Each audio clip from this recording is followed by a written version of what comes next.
Welcome to today's analysis. We're diving into something absolutely fascinating today. You know, how a simple, incredibly clever idea like a hand-cranked radio that never needs a battery, or a rugged solar lamp lighting up an off-grid home can actually tackle massive global inequality. We're going to be exploring this brilliant concept known as Gandhian Design, or frugal innovation, and we'll see how completely flipping our perspective on engineering can literally change the world for billions of people. Okay, let's dive right into this. Here's a quick look at our roadmap. We'll start with inequality and global consumption, then define the base of the pyramid and really figure out what is Gandhian design. After that, we'll hit the 4 global revolutions, the specific challenges of frugal innovation, and finally, the multidisciplinary approach. Basically, we're going to transition from looking at a massive, systemic economic flaw to a very tangible, step-by-step engineering solution. Section 1. Inequality and global consumption. Let's take a look at this divided economy. So as the global population has exploded over the last century, the way resources are distributed has unfortunately become wildly out of balance. Picture it like a deeply divided world. On one side, you've got the wealthy, high-income market. We're talking about a $12.5 trillion arena with about 1.4 billion people. It's hyper-urban, intensely competitive, and honestly, a lot of the consumption here is just driven by caprice. You know, diamonds, the latest tech trends, high fashion. But contrast that with the vast majority of the planet. These underserved markets are often rural, part of the informal economy, and almost completely ignored by major corporations. The folks living there are basically forced to consume low-quality remnants of the global market, stuff that was never designed for their actual environment and definitely doesn't meet their real everyday needs. Which brings us to Section 2, the base of the pyramid, the population ignored by the market. So you might be wondering, who exactly makes up this ignored market? Well, the crucial point is this staggering number right here, 72%. Yes, 72% of surveyed households globally are effectively locked out of conventional consumption.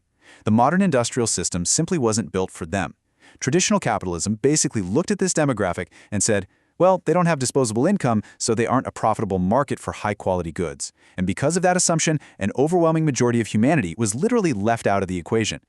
Economists actually have a term for this massive slice of humanity. They call it the base of the pyramid. We are talking about 5.5 billion people, mostly living in developing nations across Africa, Asia, Latin America, and Eastern Europe. That is billions of people making do with poorly made, unreliable products that are actively holding them back. Think about it. Without a reliable light source, kids can't study after the sun goes down. Without tough, dependable agricultural tools, farmers can't grow their businesses. This isn't just some small economic oversight. It is a monumental, untapped opportunity to engineer a radically better global future. Moving to Section 3. What is Gandhian design? Innovation with serious social impact. All right, let's introduce our narrative hero, Gandhian engineering, also known as frugal innovation. Now, I want to be super clear here. Actually, let's underline this. This is not about just taking a Western product and making a cheap, flimsy, stripped-down version of it. That approach fails every single time. Frugal innovation is a completely new mindset from the ground up. It's a revolutionary approach focused on extreme simplicity and ultra-low cost. But here's the kicker. You never sacrifice the quality, the functionality, or the user's experience. It's all about democratizing brilliant design. It's proving that world-class engineering shouldn't just be a luxury reserved for the rich. And this brilliantly illustrates the whole concept. The core mantra is simple but incredibly powerful, offering more value at a lower cost to more people.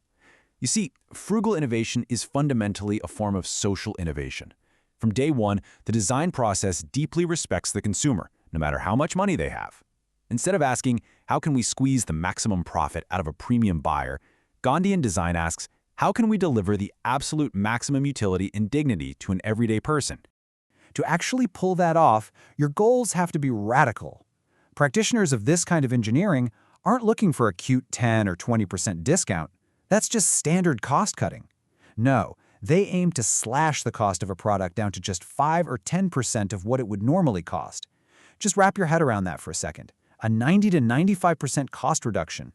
You literally have to reimagine the entire manufacturing process, use local materials, and strip away every single non-essential feature, all so that a highly durable, highly functional product becomes accessible to someone with the lowest purchasing power on Earth. Section 4. The 4 global revolutions. Let's look at the context of emerging markets. So how does this extreme innovation actually take root? Well, it doesn't happen in a vacuum. Let's move to and see how this builds, based on a framework by researcher P. Mahmood. He lays out 4 global revolutions. First, there's a demographic revolution. Think massive, rapid urbanization in developing nations, creating a ton of demand but very little supply. You have to do way more with way less. That pressure sparks the second step, the innovation revolution, where local companies get incredibly creative just to survive. Third, once these local companies figure out how to make high-quality, ultra-cheap goods, boom, you get a competitiveness revolution. These nimble local firms suddenly become global heavyweights, forcing massive multinationals to completely rethink their supply chains. And finally, the governmental revolution kicks in when local governments step up to actively support these brilliant small firm innovations, solidifying a brand new kind of economy. Section 5. Challenges of frugal innovation. The obstacles of mass production. Okay, let's pivot from the big macroeconomic theory to the granular, on-the-ground engineering. Making these ultra-low-cost products is tough. You face 4 massive hurdles. First, you have to reduce the total cost of ownership. That means it can't just be cheap to buy. It has to be dirt cheap to fix with stuff you have around the house. Second is robustness. Forget a pristine, air-conditioned living room. These products need to survive intense heat, extreme dust, and constant power outages. Third is ease of use. The design has to be so intuitive that it completely prevents user frustration, especially for someone who might be interacting with this technology for the very first time. And fourth, economy of scale. Because your profit margins are razor thin, you have to manufacture in massive, relentless volumes just to keep the lights on. So how do engineers actually beat these hurdles? Well, they lean heavily on a really actionable, common-sense strategy called benchmarking. And no, this isn't just copy-pasting what your competitors are doing. It's a rigorous, relentless comparative analysis. You are constantly measuring your own processes against the absolute best practices out there. By hunting down inefficiencies and constantly asking the right questions, engineers can find totally unique opportunities to shatter traditional pricing and actually hit that crazy 90% cost reduction. Section 6. The multidisciplinary approach. Marketing, design, and engineering. Achieving Gandhian design is definitely not a solo mission. The romantic idea of the lone genius tinkering away in a garage, yeah, that's pretty much over. Modern frugal innovation requires a tight ecosystem where 3 disciplines perfectly align. First up, marketing. They decode the market, ignoring the superficial trends to figure out what the consumer actually needs to survive and thrive. Second, industrial design takes those insights and gives them physical form. They obsess over the ergonomics, the durability, the interface. And third, engineering provides the mechanical backbone. They build the prototypes, test the limits, and solve the giant puzzle of how to mass produce the thing reliably. Now, what's really interesting about this is a thought from the renowned designer Victor Papanek. He noted that an industrial designer really has to collaborate with other disciplines to enrich solutions, rather than just maintaining an individualistic stance. True innovation doesn't happen in a silo. It happens when you pull existing knowledge from completely different fields and smash it together in a novel way. You're combining deeply empathetic marketing data with hardcore engineering constraints. It's literally a symphony of different skills, all pulling together toward one vital social goal. Which brings us to a final question. Are we ready to design real solutions instead of just satisfying simple desires? I really want to leave you with that provocative thought. We live in a world with finite resources and staggering inequality. Are we going to keep using our incredible industrial capacity to make shiny new toys for the wealthy few? Or are we finally ready to engineer real, tangible solutions for the billions of people who desperately need them?